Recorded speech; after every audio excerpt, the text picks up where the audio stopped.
Hi, Jonathan Godfrey, Onsite Wastewater Professionals, back with you to share another legislative update. I'm going to talk about a bill that you hear called the Farm Bill. This is specifically Senate Bill 582. And this bill's got a lot in it. It's got a few items that are going to really impact our onsite wastewater industry. So jump right in. House Bill 582.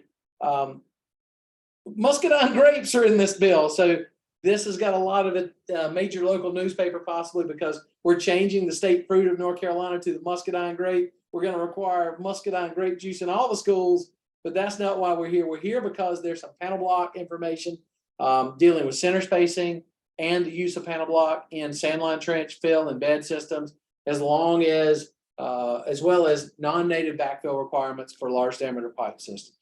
So state fruit, there's my dad at our farm. Working with some muscadine grapes, not why we're here. So we'll move on from there and we'll jump into panel block. So we are seeing, we've seen the beds in the background here. I've got the usage of a T&J bed system.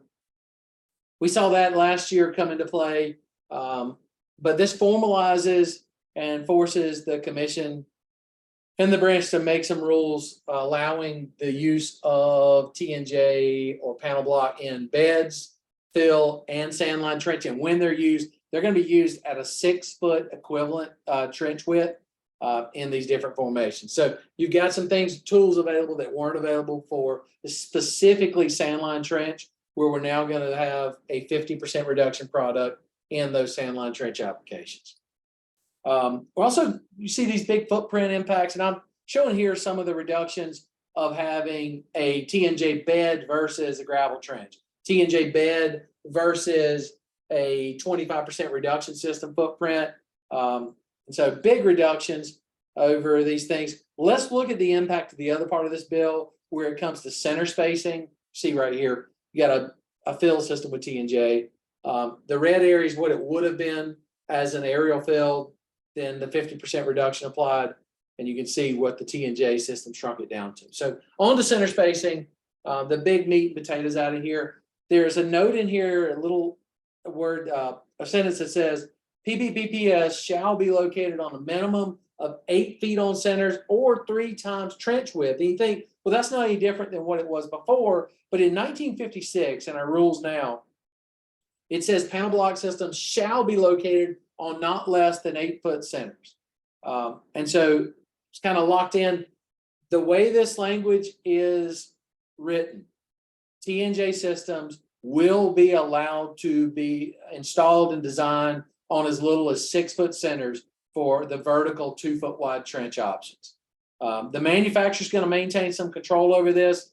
If you got area to do more than 6-foot centers, I think the manufacturer's recommendation is going to be go with that larger trench spacing when possible.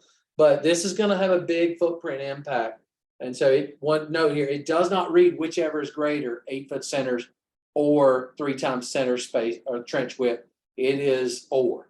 And so it's up to the designer and the permitting authority to do that.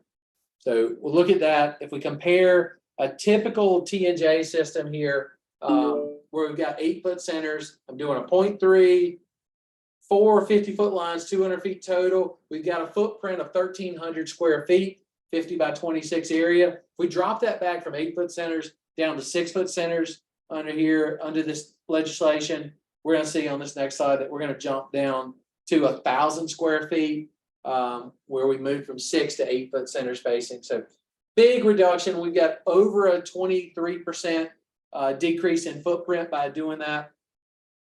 Big tool to be able to use on tight lots.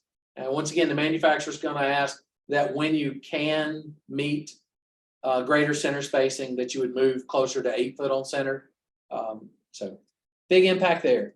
Other news, a backfill bill is out there. Language in here about non-native backfill. For years, large diameter pipe specifically was required to have no group 4 backfill, even if that was a native soil.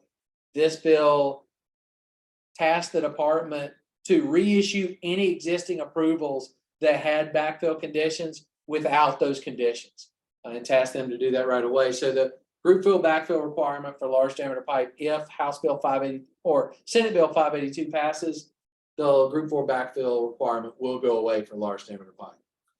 We're going to keep our eyes open for more legislation and any updates that we see at the General Assembly. Thanks for everybody tuning in. Have a great day.